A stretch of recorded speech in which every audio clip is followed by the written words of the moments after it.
News 18 लोकमत आपल्या सगळ्यांचं स्वागत। मी मिलिंद भागवत आणि बुलेटिनच्या सुरुवातीला बातमी अर्थातच राज्याचे माजी गृहमंत्री अनिल देशमुख यांच्या अटकेची। अनिल देशमुख यांना तब्बल 13 तास चौकशी केल्यानंतर अटक करण्यात आली। 100 कोटी रुपयांच्या कथित वसुलीच्या आरोपावरून अनिल देशमुख यांच्यावर ही कारवाई करण्यात आली। देशमुख यांच्या चौकशीला सहकार्य ते करत नाहीत अशा प्रकारचा दावा ईडीने केलाय। सचिन वाझे यानं 100 कोटी वसुली प्रकरणात थेट सहभाग असल्याचं सांगितलं होतं। यानंतर राज्यात एकच खळबळ उडाली होती। यानंतर राज्याच्या राजकारणात एकच घमासान सुरू झालं। आरोप प्रत्यारोपांची राळ उठली। या सगळ्यानंतर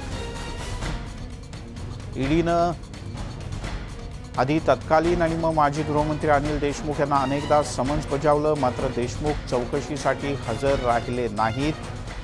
काल अखेर ते चौकशीसाठी हजर राहिले आणि मध्यरात्री त्यांना ईडीनं अटक केली। आज सकाळी 10 वाजण्याच्या सुमारास अनिल देशमुख यांची वैद्यकीय चाचणी करण्यात येईल आणि 11 वाजता त्यांना न्यायालयात हजर केलं जाईल। किमान 7 दिवसांची कस्टडी ईडी मागू शकते।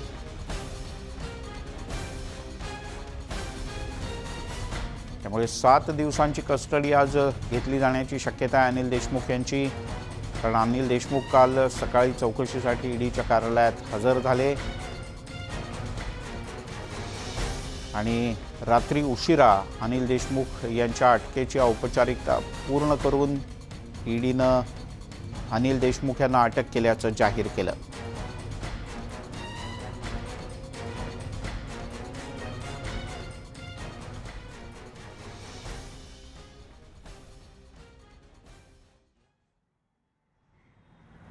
जो कि एक गाने का फाइनेंस हेड था, ये जानकारी लोगों के सामने रखी। कल से कहा जा रहा है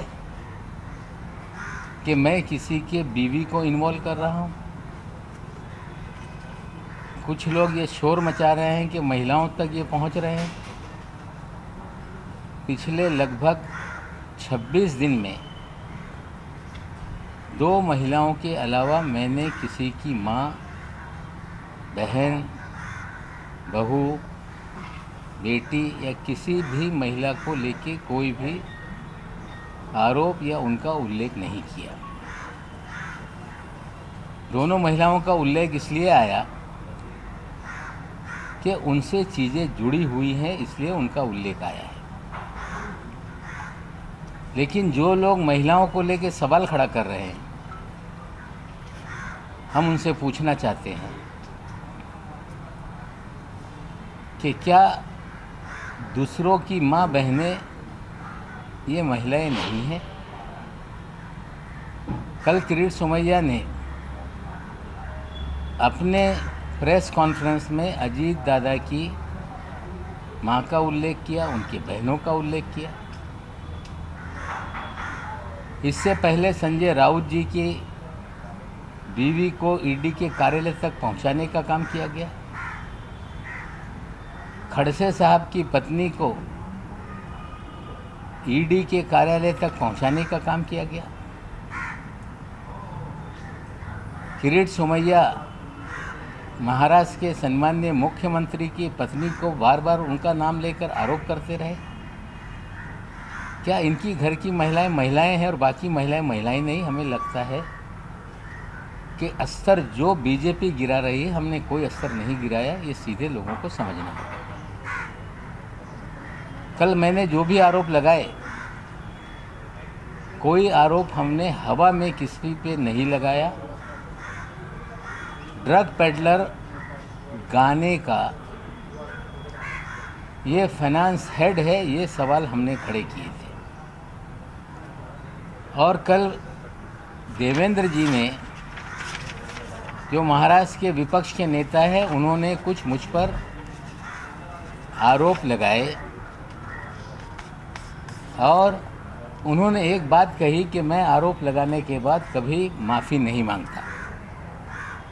उन्होंने कहा कि नवाब मलिक के दामाद के घर से गांजा बरामद हुआ। देवेंद्र जी, आपका निकटतम वानखेड़े है, पंचनामा मंगा लीजिए। नवाब मलिक के दामाद के घर से कोई भी आपत्तिजनक वस्तु बरामद नहीं हुई, उसका पंचनामा है और मैं मीडिया के साथियों को पंचनामा साझा कर दूंगा।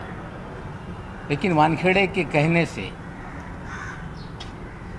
14 जनवरी के दिन जब मेरे दामाद के घर पे छापामारी कथित कही गई, तब मीडिया बड़े ज़ोर और शोर से रिपोर्टिंग कर रहा था कि नवाब मलिक के दामाद के घर पे छापेमारी है और बड़े पैमाने पे ड्रग मिला। हमें लगता है मीडिया के साथियों को भी गुमराह किया गया और मैं पंचनामा दे देता हूं कि किसी भी प्रकार की रिकवरी हमारे दामाद के घर से नहीं हुई। क्या देवेंद्र जी आप माफ़ी मांगेंगे? देवेंद्र जी, आपने कहा कि चार्जशीट को कमज़ोर करने के लिए नवाब मलिक वानखेड़े पर हमला कर रहा है। आप वकील हैं, वकालत की सनद आपके पास है, आपकी जानकारी है कि नहीं मुझे पता नहीं। एनडीपीएस एक्ट में 6 महीने के भीतर चार्जशीट फाइल करनी होती है और सजलानी और समीर खान वाले मामले में ऑलरेडी चार्जशीट फाइल है। तो ये आपका आरोप कि मैं केस को कमज़ोर करने के लिए आरोप लगा रहा हूँ, क्या इसके लिए आप माफ़ी मांगेंगे? देवेंद्र जी, आपने कहा कि नवाब मलिक को इससे पहले मंत्री पद से इस्तीफ़ा देना पड़ा। हाँ, मैंने इस्तीफ़ा दिया था। उस पर सावंत कमीशन बैठा था, कमीशन की रिपोर्ट आई, विधानसभा में चर्चा हुई और उस विधानसभा की चर्चा में मैंने कहा कि एक बार नहीं 100 बार मैं इस्तीफ़ा देने के लिए तैयार हूँ, अगर जनता के हित में कोई इस्तीफ़ा देना पड़े तो। मुझ पे आरोप लगाए गए कि माहिम स्थित जरीवाला चाल में भ्रष्टाचार हुआ है और कमीशन बैठाया गया, लोक आयुक्त की जांच बैठाई गई। मुझ पे आरोप ये लगाया गया कि नवाब मलिक ने कोर्ट के ऑर्डर को डिफाई किया है, कंटेम किया है, कोर्ट के आदेश का अवहेलना की है। कोई पैसे खाने का या कोई करप्शन के चार्जेस नहीं थे, डिफाइंग ऑफ कोर्ट ऑर्डर के चार्जेस थे। जो लैंड एक्विजिशन हुआ था वो गलत तरीके से था, हमने स्टे दिया था और ये कहा जा रहा था कि हाई कोर्ट के आदेश का अवमान नवाब मलिक ने किया है। उसी कोर्ट के सामने मामला गया, कोर्ट ने उसका कॉन्ग्लिजेंस नहीं लिया। कंटेम ऑफ कोर्ट उसी कोर्ट के सामने रखा जाता है या उससे ऊपर की कोर्ट में।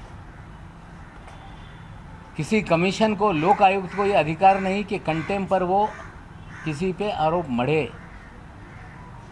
फिर भी हमने कमीशन को झेला, कमीशन के सामने चीज़ें रखी और उसमें आचरण को लेके हर दिन लोगों को मिलना, लोगों की बातें सुनना, लोगों के लिए काम करना, ये आचरण जो है ये करप्ट है, इस तरह के चार्जेस लगे। लेकिन डिफाइंग कोर्ट ऑर्डर का ही हम पे मामला उठाया गया। हमने इस्तीफ़ा दिया, रिपोर्ट आई और 2008 में दोबारा मंत्री हम बने। लेकिन जो जरीवाला चाल में 12 वर्सेस 250 लोगों की लड़ाई थी, वो लड़ाई सुप्रीम कोर्ट में गई और सुप्रीम कोर्ट ने कहा कि नवाब मलिक ने या उस समय के मंत्री ने जो आदेश दिए थे वो सही है, उस आदेश का पालन हो, ये सुप्रीम कोर्ट ने कहा है।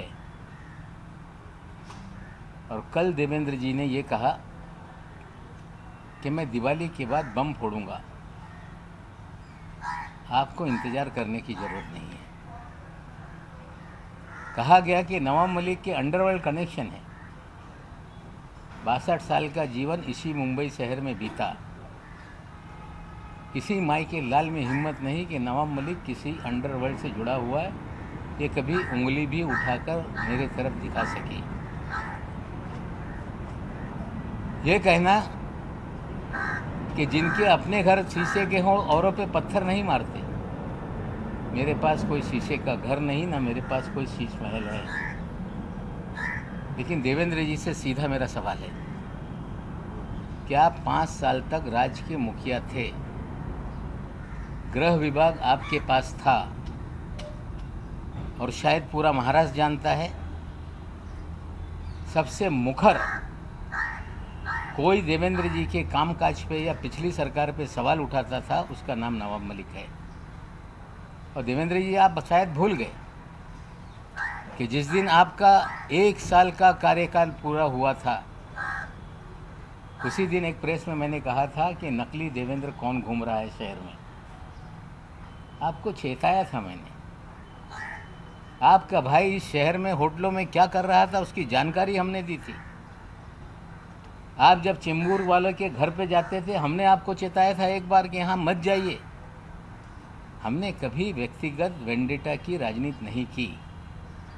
अगर उस समय उस होटल के फुटेज अगर मैं जारी कर देता तो शायद लोग मुंह दिखाने लायक नहीं रहते।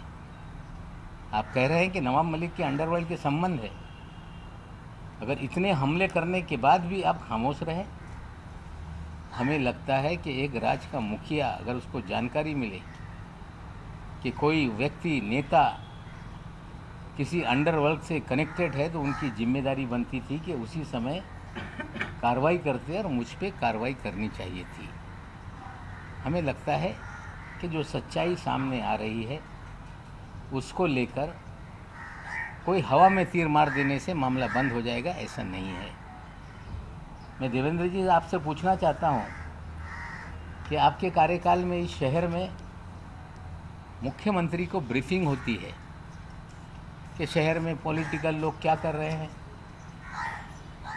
शहर में क्या क्या चल रहा है। मैं पूछना चाहता हूँ, 4 सीजन होटल में लगातार ड्रामा लेट्स प्रेजेंट मैक इस तरह की पार्टी का आयोजन होता रहा। उस पार्टी का आयोजक कौन है? वो पार्टी में एक एक टेबल की कीमत 15 लाख रुपए होती थी। रात भर जश्न चलता था। 15-15 करोड़ रुपए की पार्टी का आयोजक कौन था? क्या आपको जानकारी नहीं थी?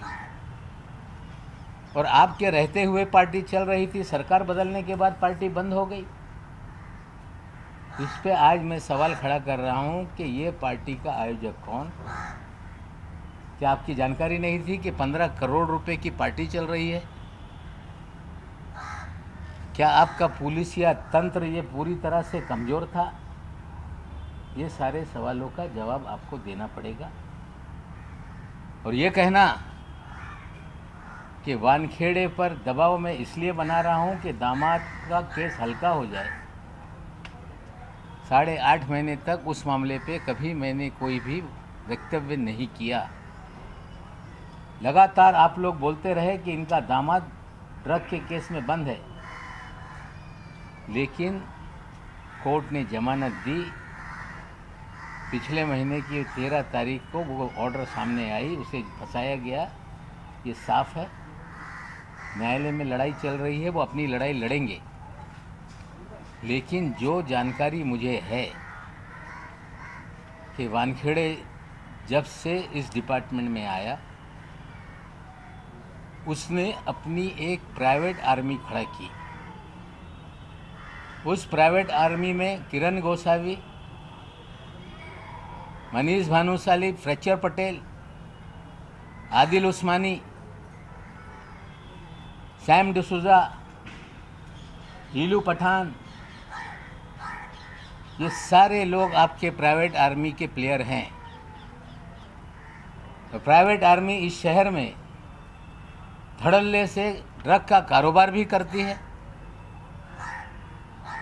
छोटे छोटे मामले उजागर होते हैं, लोगों को फंसाया जाता है,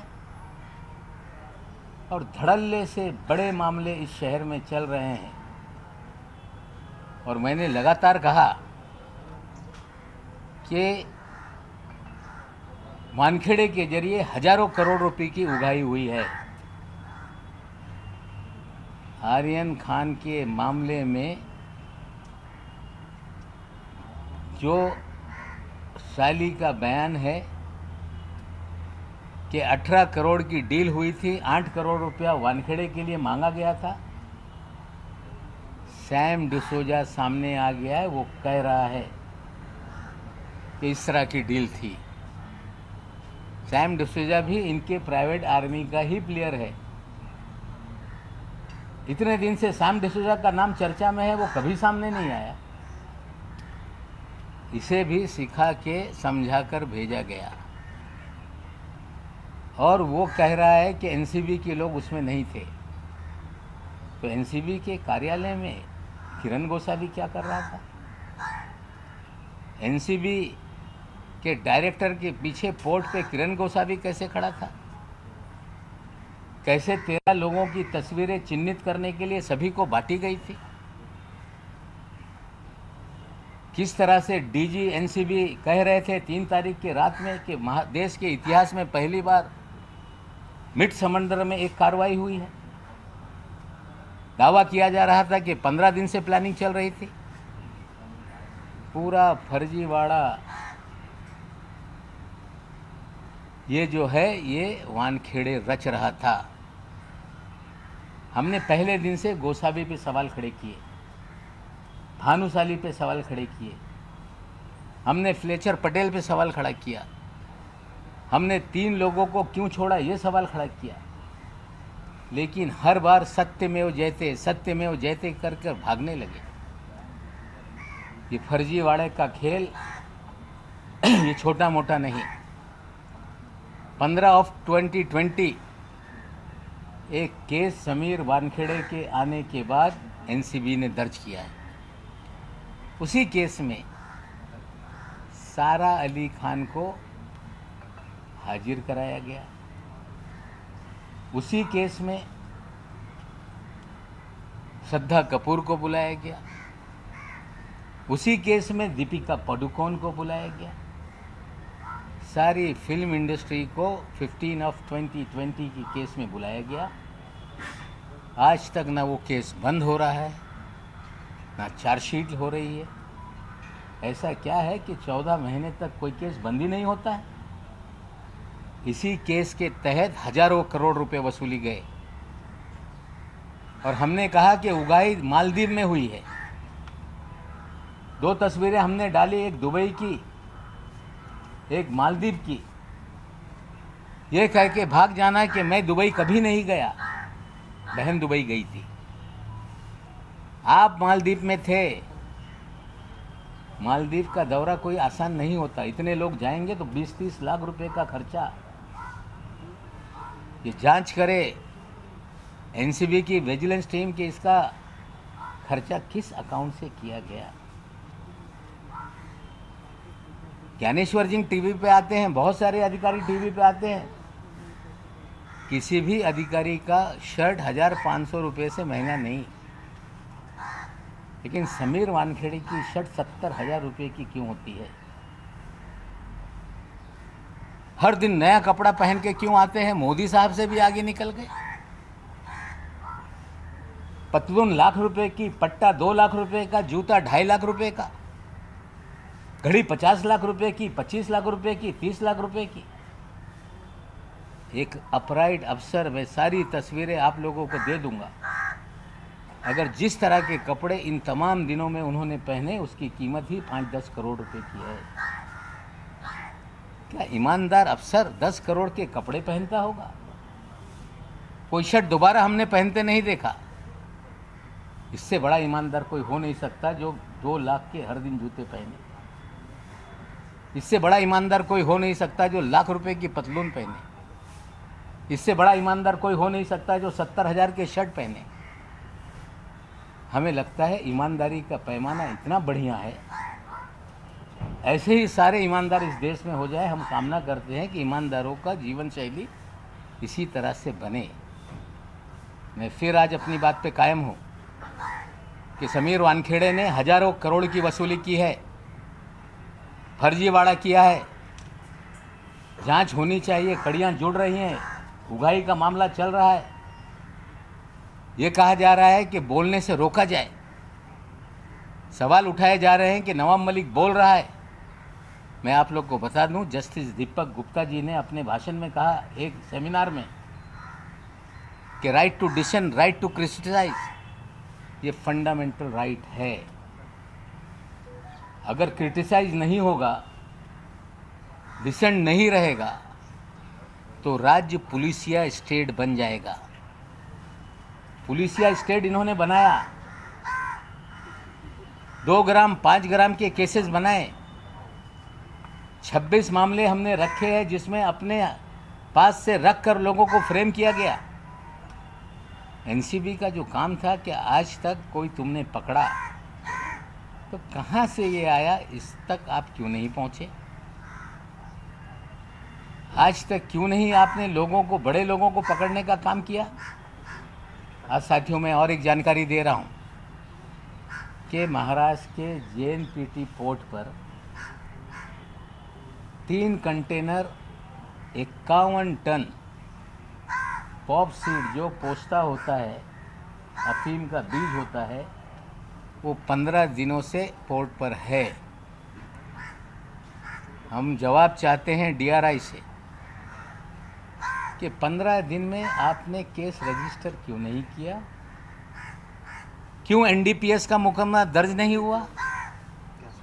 भयंकर खेल इस देश में चल रहा है।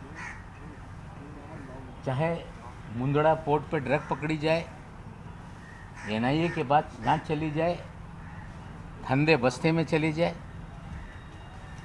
पिछले 10-12 दिन पहले एक केस आया था ड्रग का, वो भी 8 दिन के बाद उजागर हुआ। आज 51 टन पॉप सीड वहाँ पड़ी है, उसके लेकर कोई भी मुकदमा दर्ज नहीं हो रहा है, केस दर्ज नहीं हो रहा है। पूरा खेल ड्रग का कहीं ना कहीं राजनीतिक संरक्षण के बिना नहीं चलता, और ये बहुत ही खतरनाक तरीके से देश को उलझाया जा रहा है। ड्रग पूरी तरह से ख़त्म हो, हम साथ में लोगों के हैं, लेकिन अगर राजनीतिक संरक्षण में ड्रग का धंधा चलेगा, जिनको ड्रग रोकने के लिए जिम्मेदारी दी जाएगी वही ड्रग का धंधा करवाएंगे, प्राइवेट आर्मी बना के उगाही करेंगे, ड्रग बेचने के लिए लोगों को खुला छोड़ेंगे, तो हमें लगता है लोगों को इसके लिए खड़ा होना पड़ेगा। दूसरी एक घटनाक्रम और हुआ है। अनिल देशमुख जी कल गए, जब सारे लीगल मीन्स जो भी थे उनके पास, उन्होंने आजमाया और स्वयं हाजिर हुए। उन्हें भी फंसाया गया, उन्हें भी जो आरोप लगाने वाला था परमवीर सिंह, वो फरार है, और जिस पे आरोप लगाया गया, जो जांच को सहयोग करने के लिए हाजिर किया गया, उन्हें गिरफ्तार किया गया। ये सारी कार्रवाई राजनीति से प्रेरित है, सरकार को बदनाम करने के लिए है, नेताओं को डराने के लिए है। हम ये साफ कह देते हैं कि फिर ट्वीट आ रहे हैं कि अगली बारी अनिल परब जी की है। ये नेताओं को डराना और सत्ता के दुरुपयोग का काम बंद हो। ठीक है, अनिल देशमुख जी को आपने गिरफ्तार किया है, कानून अपना काम करेगा। फर्जीवाड़े से लोगों को फंसाओगे, आज नहीं कल चीज़ें सामने आएंगी। लेकिन परमवीर सिंह कहाँ है, इसकी जवाबदेही ये केंद्र सरकार की है। महाराष्ट्र से वो पंजाब चले गए, चंडीगढ़ चले गए, उसके बाद लौटे नहीं। कहा यह भी जा रहा है कि वे विदेश में, तो भागने के 3 ही रास्ते हैं। लुकआउट नोटिस के बावजूद कोई व्यक्ति देश छोड़ के या तो हवाई जहाज़ से जा सकता है, या रोड के रास्ते उत्तराखंड, उत्तर प्रदेश बिहार से नेपाल वाया अगर वो गए हैं तो तीनों जगहों पे भारतीय जनता पार्टी की सरकारें हैं। क्या अन्य लोगों की तरह भी परमवीर सिंह को भगाया गया, उनके जरिए झूठे आरोप लगा के सरकार को बदनाम करने का काम किया गया? इसका भी जवाब लोगों को, बीजेपी को देना होगा। मैं आज फिर एक आपको व्हाट्सएप चैट आपको बता रहा हूँ कि मैंने जब लेडी डॉन का उल्लेख किया तो कहा गया कि हमारा भाई एक ईमानदार अफसर है, हम उसके कामकाज में ध्यान नहीं देते। मैं आपको एक व्हाट्सएप चैट अभी शेयर करता हूँ जिसमें एजुकेट जैस्मिन वानखेड़े, एक जो ड्रग के मामले में कोई गिरफ्तारी हुई होगी उस केस से रिलेटेड वो व्यक्ति जैस्मिन वानखेड़े को मैडम एड्रेस भेजो करके कह रहा है। जैस्मिन वानखेड़े अपना विजिटिंग कार्ड, लोकल लोकेशन उसको शेयर कर रही हैं। दूसरा स्क्रीनशॉट में वो उससे बात कर रही हैं कि क्या चल रहा है, पिटाई हो रही होगी। अगर एक अपराइट अफसर, उसकी बहन वकील है, तो किस तरह से जिन्हें एक्यूज़ बनाया जाता है उससे संवाद करती है। मैं फिर कह रहा हूँ कि प्राइवेट आर्मी का खेल था। उगाही के धंधे में ये सारे प्राइवेट आर्मी के लोग थे और लेडी डॉन भी इस धंधे में शामिल थी। मैं आज फिर कह रहा हूँ, निश्चित रूप से महाराष्ट्र, मुंबई की पुलिस जांच कर रही है। वानखेड़े भाग रहे हैं कि मुकदमा मामला सीबीआई को दे दो, एनआई को दे दो। वानखेड़े भाग रहे हैं कि नवाब मलिक को बोलने पे रोक लगाई जाए। वानखेड़े पीआईएल फाइल करा रहे हैं सुप्रीम कोर्ट में कि नवाब मलिक को रोका जाए, जांच मुंबई पुलिस से हटाई जाए। सत्यमेव जयते कहने वालों को चाहिए कि सांच को आँच क्या, जांच होने दीजिए। महाराष्ट्र पुलिस ने कहा है कि इन्हें गिरफ्तार करना होगा तो 72 घंटे की नोटिस दी जाएगी। वसूली गैंग का पर्दाफाश हो रहा है और जिस दिन वानखेड़े पे कार्रवाई होगी हमें लगता है कि लोग खुलकर सामने आ जाएंगे। मैं अपील करता हूं, जिन लोगों के साथ उगाही हुई है वो खुलकर आएँ, बताएं। अगर डर में जियोगे तो ये पुलिसिया राज देश के लोकतंत्र को ख़त्म कर देगा। मैं आपके माध्यम से अपील करता हूँ। सर, तुम्ही 51 टन माल पडून असल्याचं JNPTवर म्हटलेलं आहे, त्या संदर्भात ती कोणती कंपनी आहे, कुठून माल आला याबाबत? नाही, याच्या सगळ्या कागदपत्र माझ्याकडे थोड्या वेळेत येणार आहे। मी आपल्याला व्हॉट्सअपवर सगळं शेअर करतो। सर, आपने बहुत सारी चीज़ें कही, एक एक चीज़ों को सिलसिलेवार तरीके से रखा। पहला तो आपने केस नंबर 15-20 का कहा, इसमें अभिनेत्रियों को बुलाया गया, किस आधार पे कह रहे सर, उसमें क्या क्या हुआ, अगर थोड़ा और विस्तार से बता पाए आप। देखिए, ऐसा है, कोई भी मामला आपने दर्ज किया है केस, तो उसका इन्वेस्टिगेशन 13-14 महीने तक क्यों नहीं कंप्लीट हो रहा है? उसी केस में आपने फिल्म जगत के लोगों को बुलाया, ये कह के कि व्हाट्सएप चैट में मिला है, और आज तक उस केस में कोई भी गिरफ्तारी नहीं हुई है। उसी केस की आड़ में उगाही का धंधा है। क्लोज़र या तो कर देते या चार्जशीट लगा देते, लेकिन 14 महीने तक एक मामला खुला हुआ है जिसमें फिल्म वालों को लगातार सम्मन किया जाता है, उगाही की जाती है। इससे बड़ा उदाहरण नहीं हो सकता। सर, आर्थिक की बातें की, हज़ारों करोड़ को उगाही, उसको लिए कुछ सबूत मिल पाए आपको? क्योंकि देखिए, ऐसा है कि अभी तो 18 करोड़ की डील वाला मामला खुल रहा है। 8 करोड़ रुपया वानखेड़े के लिए मांगा गया था, ये बात सामने आ रही है। अगर डील हो रही थी आर्यन को लेके 18 करोड़ की, तो सारे अभिनेता अभिनेत्रियों से डील हुई है। डर के मारे कोई नहीं बोल रहा है। मालदीव में भी उगाही हुई, घर के लोग भी उगाही के धंधे में थे, प्राइवेट आर्मी के सारे लोग उगाही के धंधे में थे। हमें लगता है अभी एक उगाही का मामला जो खुला है, पुलिस उसकी जांच कर रही है, कड़ियाँ खुलेंगी। जो सैम डिसूजा आया था वो भी उनका आदमी था, उसमें एक घूले का उसने नाम लिया है जो बैंकर है, एक और कोई सुनील पाटिल का नाम सामने आया है। मेरी जानकारी है कोई वाघमारे नाम का भी व्यक्ति उसमें है। हमें लगता है कड़ियों से कड़ियाँ जुड़ेंगी तो 18 करोड़ की उगाही का मामला इस्टेब्लिश हो रहा है। मुंबई पुलिस अभी चीज़ों को देख रही है। जब पूरी तरह से चीज़ें हो जाएगी, हम किसी को फर्जी तरीके से फंसाते नहीं। मुंबई पुलिस चीज़ों को देख रही है। जब पूरा मामला इस्टेब्लिश हो जाएगा तो निश्चित रूप से पुलिस कार्रवाई करेगी। सर साल 2020 में जो बॉलीवुड वालों से पूछताछ हुई थी, वो 2 अलग-अलग केसेस में हुई थी। FIR नंबर 15 ऑफ 2020 और 16 ऑफ 2020। एक केस दिल्ली की टीम देख रही थी और एक केस मुंबई की टीम देख रही थी। तो क्या दिल्ली की टीम ने भी जिन लोगों को बुलाया था, क्योंकि दीपिका पादुकोण उसमें थी, क्या उनसे भी उगाही हुई है? दिल्ली टीम की इंक्वायरी वाले केस की भी उगाही की बात आप कह रहे हैं? डिपार्टमेंट एक है, दिल्ली का हो मुंबई का हो मुझे पता नहीं, NCB है।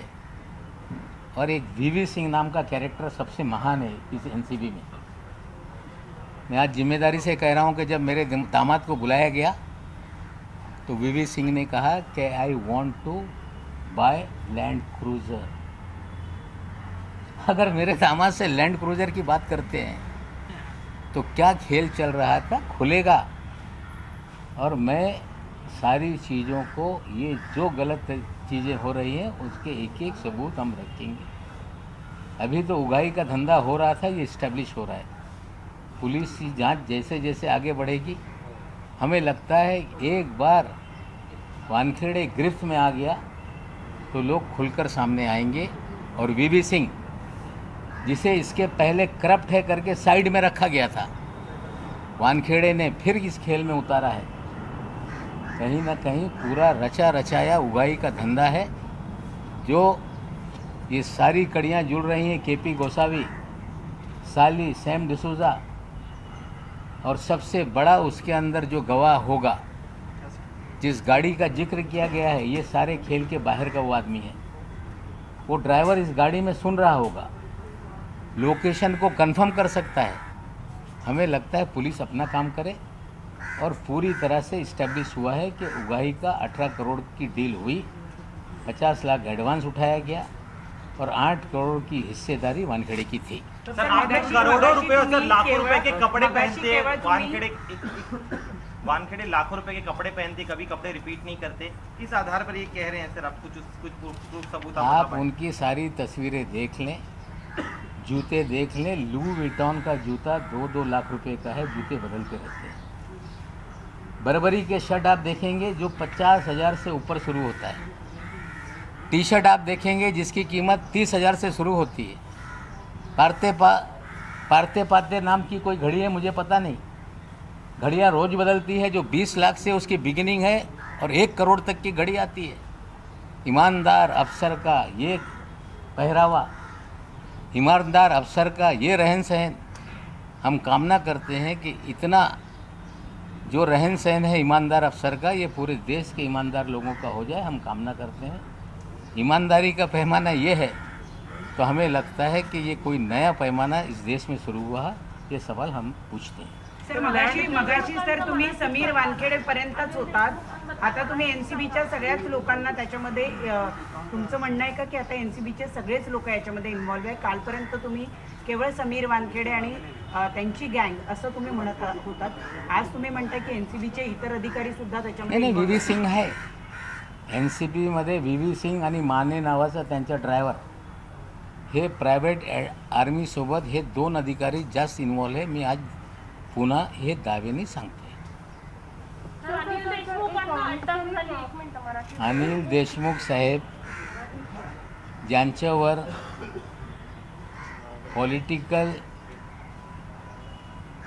मोटिवेशननी परमवीर सिंग ज्यांनी वाझेंना रिइन्स्टेट केला होता, त्यांच्या माध्यमातून या शहरामध्ये दहशत निर्माण करून खंडणी गोळा करत होते।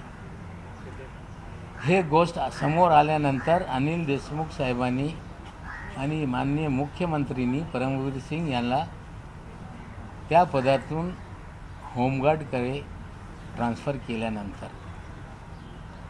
परमवीर सिंगनी 100 कोटीचा टार्गेट देण्यात आला होता असा आरोप केला। तदनंतर केस CBIकडे गेले. CBIने याचा तपास सुरू केला आणि एक राजकीय कट कारस्थान करून या सरकारला बदनाम करण्यासाठी त्यांच्यावर कारवाई सुरू झाली. ते न्यायालयामध्ये दाद मागत होते. वारंवार EDच्या संमन आल्यानंतर त्यांना उत्तर देत होते की मी कोर्टाकडे दाद मागितलेली आहे, त्यानंतर मी तुमच्याकडे येणार आहे. ते स्वतः काल गेले. 4.5 कोटी रुपये त्यांनी वजेनी जे सांगितलं आहे त्याच्या आधारावर त्यांच्यावर आरोप निश्चित करण्यात आले. पण ज्यांनी हा आरोप लावला तोच फरारी आहे, तोच समोर येत नाही. बातमी येत आहे की ते बेल्जियममध्ये कुठेतरी आहे. लुकआउट नोटीस असताना ते बाहेर पडून कसे गेले? त्यांना सेफ पॅसेज देण्यात आला काय? 3च मार्ग त्यांना होऊ शकते. एक तरी समुद्रमार्गाने ते गेले असतील, मग ते पण केंद्र सरकारच्या अंतर्गत आहे. हवाई मार्गाने गेले असतील ते पण केंद्र सरकारच्या अंतर्गत आहे. किंवा रोड मार्गाने नेपाळच्या माध्यमातून ते पडून गेले असा सांगण्यात येत आहे. ते मार्ग बिहार असतील, UP असतील, उत्तराखंड असतील, तिन्ही ठिकाणी भाजपचं सरकार आहे. याच्या उत्तर ते कसे पडून गेले हे जबाबदारी भारतीय जनता पक्षाची आहे. राजकीय सूडबुद्धीने लोकांवर बोगस केसेस निर्माण करताय, लोकांवर दडपण करणे, दबाव निर्माण करणे. जे बंगालमध्ये उद्योग होता तोच उद्योग महाराष्ट्रामध्ये आहे. देवेंद्रजी सांगताय की अर्धा मंत्रिमंडळ हे तुरुंगात जाणार आहे. केंद्रीय यंत्रणा तो CBI असेल, इन्कम टॅक्स असेल, ED असेल, NCB असेल, याचा वापर करून या राज्याला, राज्य सरकारला, महाराष्ट्राच्या नेत्यांना बदनाम करण्याच्या कट कारस्थान आहे. यांना कळलं पाहिजे. आमच्या नेत्यांना पण तुम्ही नोटीस पाठवलं होता. महाराष्ट्राची जनता पवार साहेबांना नोटीस आल्यानंतर निवडणुकीमध्ये त्याचं उत्तर लोकांनी दिलंच आहे. आणि महाराष्ट्राची जनता उघड्या डोळ्यांनी बघते की भाजप या यंत्रणेचा वापर करून लोकांवर दबाव, दडपण कसं निर्माण करते आणि निश्चित रूपाने याच्या उत्तर जनता देईल. डिपार्टमेंट का उन्होंने आज अजीत पवार की 1000 करोड़ रुपए की प्रॉपर्टी जो है वो प्रोविजनली अटैच की है. इसमें गोवा का नहीं, देखिए ऐसा है, बेनामी होगी, कोई अगर है तो उनको अटैच करने का अधिकार है. लेकिन बेनामी का मतलब ये नहीं होता कि किसी के नाम से नहीं है. कोई ना कोई उसका मालिक होगा. आप ये कह दो कि ये संपत्ति इसकी है, ऐसे नहीं चलता. कोई कारोबारी है, उसकी संपत्ति है. कोई अजीत पवार के ड्राइवर की संपत्ति नहीं, कोई अजीत पवार के नौकर की संपत्ति नहीं. किसी और की संपत्ति आप अटैच करके उस पर ये अजीत पवार की बेनामी संपत्ति है, ये आरोप लगाना उचित नहीं. ये ऐसा नहीं कि भारतीय जनता पार्टी के मंत्रियों के ड्राइवर के नाम पे कोई संपत्ति निकल आई. ये ऐसा नहीं कि कोई बीजेपी के केंद्रीय मंत्री के किचन के कुक के नाम पे संपत्ति निकल आई. हमें लगता है ये बदनाम करने का खेल है. और कोई भी एजेंसी कार्रवाई करती है और उसे हर व्यक्ति को न्यायालय में अपनी लड़ाई लड़नी पड़ती है. भुजबल साहब को लेके भी इसी तरह से हुआ. महाराष्ट्र सदन को लेके आरोप लगाए गए और कोर्ट ने कह दिया कि इसमें कोई भी तरह का करप्शन नहीं हुआ. हमें लगता है डराने का, बदनाम करने का खेल है. हम लोग इस खेल से डरने वाले नहीं हैं. आपके एलिगेशंस के बाद 24 घंटों में अनिल देशमुख को अरेस्ट किया गया. अजित पवार की जो बेनामी प्रॉपर्टीज कही जा रही हैं उस पर अटैचमेंट की बात हो रही है. क्या आपको ये पॉलिटिकल वेंडेटा लगता है? देखिए, मेरे आरोप के बाद नहीं है ये सारी कार्रवाई पहले से चल रही है. और पहले दिन से हम अपनी बात पे कायम हैं कि जो खेल बंगाल में शुरू हुआ था वही खेल महाराष्ट्र में है. महाराष्ट्र की सरकार नेताओं को बदनाम करने का. चुनाव से पहले भी ये खेल था. कुछ लोगों पे दबाव बनाया गया, वो पार्टी छोड़कर भारतीय जनता पार्टी में गए. कह रहे हैं कि हमें अब चैन की नींद आती है. और कुछ लोगों पे दबाव बनाया गया, उन्हें मंत्री भी बनाया गया. तो दल बदल कराना सरकारें गिराना ये राजनीतिक खेल सारी एजेंसियों के जरिए किया जाता है, लेकिन महाराष्ट्र की सरकार इस सारे खेल से ये डरने वाली नहीं, ना कोई नेता डरेगा।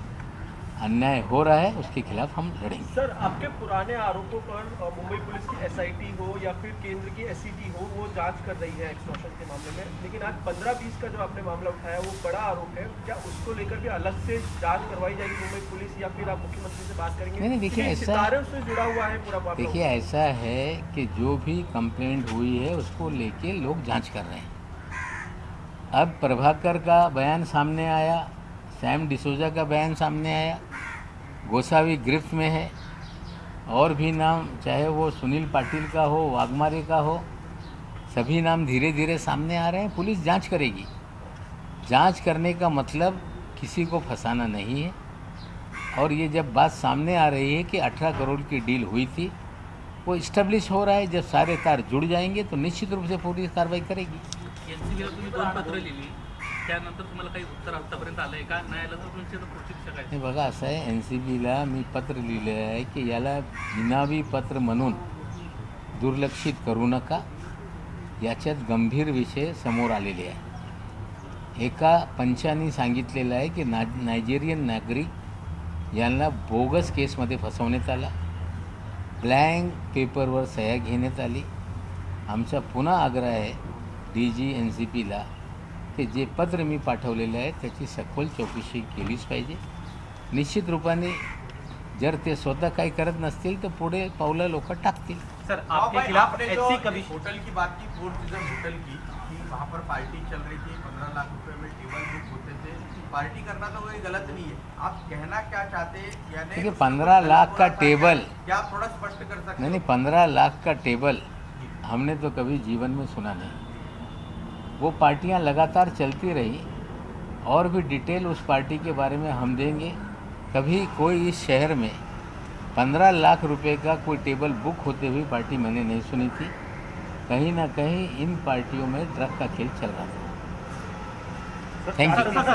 आणि त्या व्हिडिओ संदर्भात बोलला, सीसीटीव्ही देखील तुमच्याकडे तुम्ही बोलला होता, तर ते तुम्ही समोर आणणार आहात का? जर अशा पद्धतीने एवढ्या मोठ्या प्रमाणात दिवसाला 15 कोटींपेक्षा जास्त जर व्यवहार होत असतील त्यावेळेसचे ते नाही बघा, असं आहे, एक CCTV जेव्हा हॉटेलमध्ये काही लोक बसून काही उद्योग करत होते, मी जेव्हा देवेंद्रजीचा 1 वर्ष पूर्ण झाला होता त्यावेळी मी प्रश्न उपस्थित केला होता, हा तोत्या फडणवीस कोण आहे?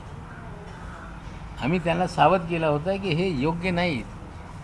त्या काळातले CCTV पण माझ्याकडे होते, मी तेव्हा रिलीज केलेला नाही आणि मी पुन्हा ते CCTV रिलीज करणार नाही।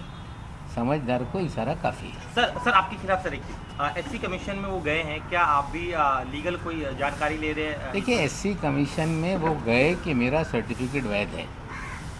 अरुण हलदर जी पहले दिन बोल रहे थे कि उन्होंने धर्म परिवर्तन नहीं किया, दूसरे दिन उनके घर पे चले गए। हमने कहा कि उनका ये अधिकार नहीं है।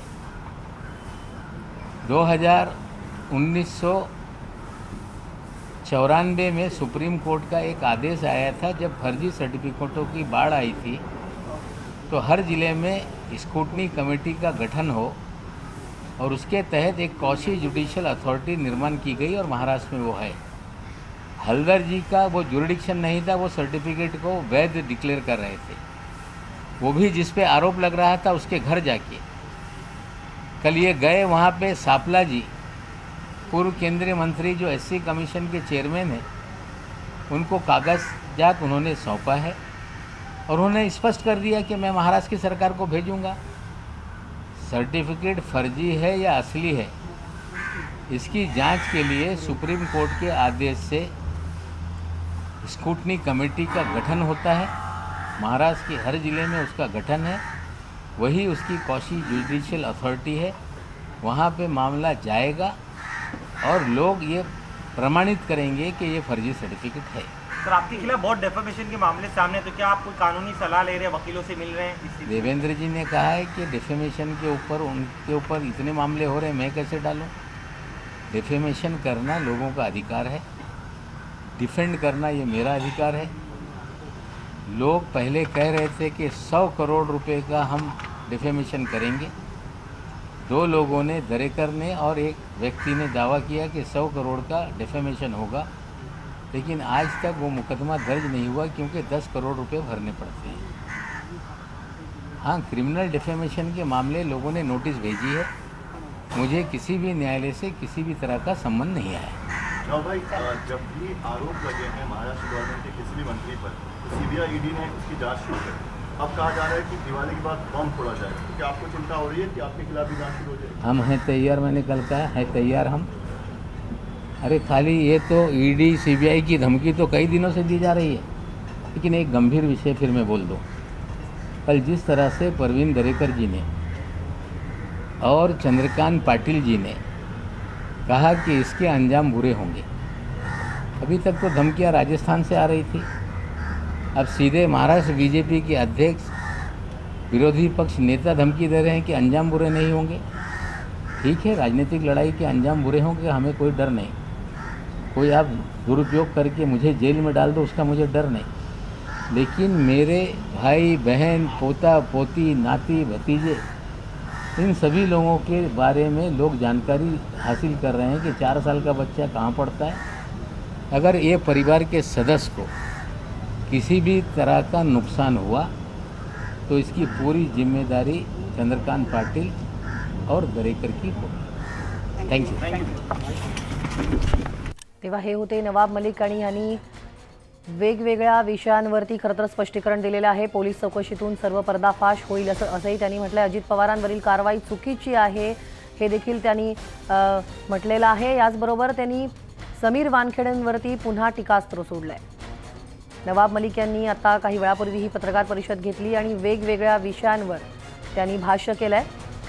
15 कोटीच्या पार्टीचं सत्य काय असा देखील सवाल त्यांनी विचारलाय। तेव्हा नवाब मलिक यांनी त्या पत्रकार परिषदेमध्ये वेगवेगळ्या विषयांवरती भाष्य केलं।